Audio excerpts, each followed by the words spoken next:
Alright, so we're live, guys. I hope you're all having a great night tonight, Pokemon fam, YouTube fam. So, in tonight's video, guys, I'm going to go ahead and talk to you guys about my value of my store, I would say, how much my store is currently worth right now.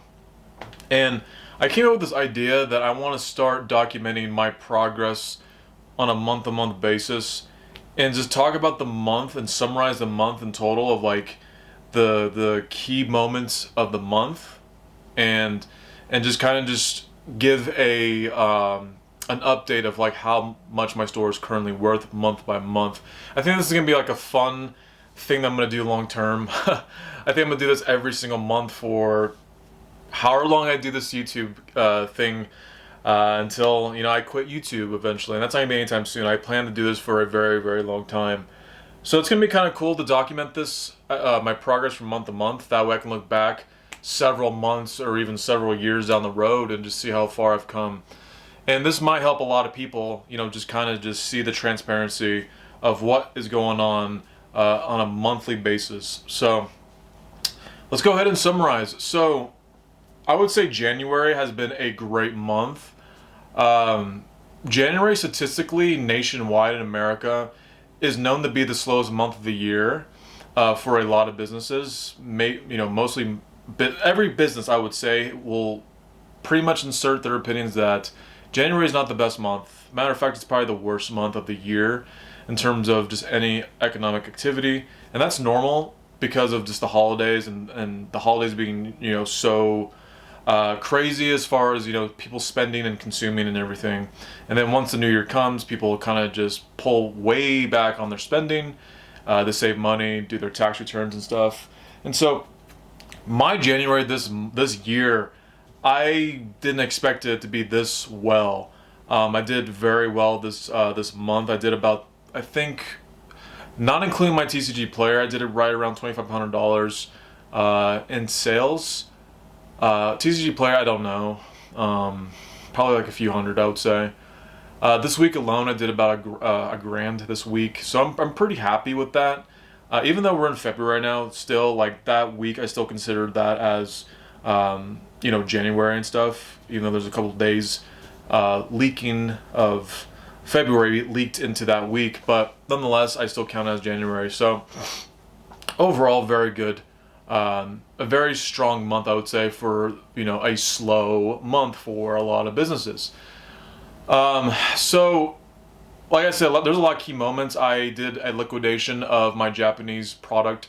I ended up liquidating a lot of my booster boxes, and I got rid of those quickly. I didn't want to have Japanese booster boxes anymore. I'm kind of just stepping away from that. And my liquidation went very well. That was in the beginning of the month of January. I got rid of that, and so like with basically like that was pretty much the key moment was getting that doing that liquidation and getting the capital out of my Japanese product and be able to have that cash be liquid to the point where I can buy more collections. That was the whole point of me liquidating my Japanese. And so, I bought a lot of collections this month for January. I bought like, I don't even know what the number is, but I definitely know I bought a good amount of collections this month, and I listed all of them.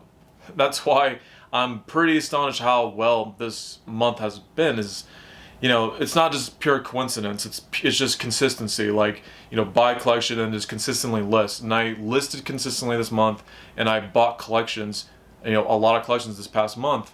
And so, it's definitely been it's definitely a good sample size for me as a seller to see like what happens when you're actually consistent. You're actually listing consistently, you're buying collections consistently, and you're constantly turning and burning your inventory and getting that capital back of what you started with, which is going to leave you the leftover in your inventory. And that's the number I'm going to show you guys on the screen here in a moment of like how much is kind of just left over in my inventory. The number that you see on your screen, that's pretty much how much my current inventory is currently valued at this moment in time. Now, I still owe myself a little bit of money, okay, but I have mostly my capital back from my initial investments that I made this past January. So, that being said, I kind of pulled back on my spending just a little bit this past week. The reason why I pulled back on my spending and I'm not buying any collections right now is because of Paldean Fates. And I've noticed that when newer Pokemon sets come out, specifically English sets, when those sets drop, I tend to see a lot of slow activity and slow traffic on my pages. It's mostly my eBay page, sometimes TCG Player. I don't really pay attention to TCG Player because, like I said, guys, TCG Players is just a secondary. It's very secondary for me. Like, I only sell bulk and very cheap cards on my TCG Player. I don't really pay attention to the traffic that I get on my eBay. So when a new set drops, my activity and traffic is very slow. With Paldean Fates, that was definitely the case. I definitely noticed that my traffic was definitely slowed down, but didn't like I still was getting very good consistent amount of sales each day. But with Paldean Fates is a great set. I mean, I haven't opened up any, but definitely it looks like a very strong set. Like, it looks like a really fun set to buy, and I like the ETB idea because I know it's a specialty from Pokemon and the Pokemon Company releasing the specialty set. It's no different than like Crown Zenith, Shining Fates from like what was it, Sword and Shield, Champion's Path.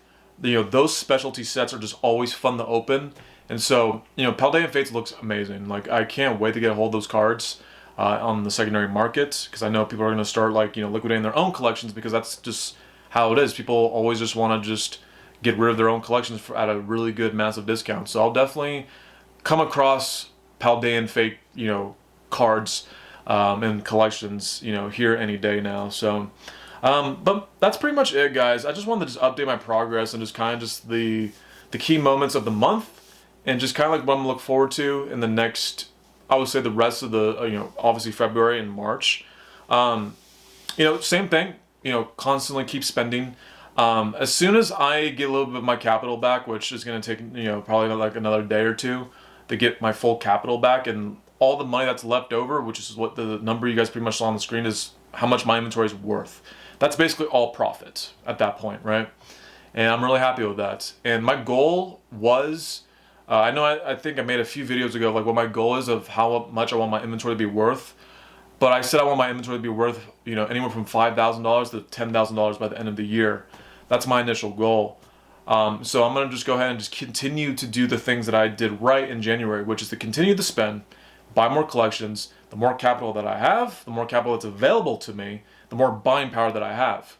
So, I have to continuously do what I did in January and just kind of just double that sample size that I did in January, because I would say January was the most consistent month I've ever had on my eBay store. Or even since I started my eBay, my eBay store, because there was times where I was listing more, but then there was times where I wasn't spending much. There's times I was spending a lot more, but I wasn't listing as much. So I was kind of just very polarized in my ways of prioritizing things in the past. But this is the first time in the this month where I did everything consistently. I bought my collections, I bought my inventory, and then I listed it consistently, and I listed everything. There's nothing that I don't have listed right now. Everything's listed. I don't have a death pile, nothing like that. And so that's really big, and that's really key. So yeah, like I said, the goal is to get that, get anywhere from $5,000 to $10,000 worth of inventory by the end of the year, and have that number be present in my inventory, and still have my capital in my bank as if I'd never spent the money. That's the whole key of why I'm really keen on building that number to get to $5,000 and $10,000. So that's the whole goal, guys. I hope you liked tonight's video, guys. Nice, short, simple, and sweet. I'll see you guys in the next video. I hope this video was just any help to any of you guys out there. Go ahead and give this video a like, give me a sub, and I'll see you guys in the next video. Have a great rest of your night, guys. Peace out.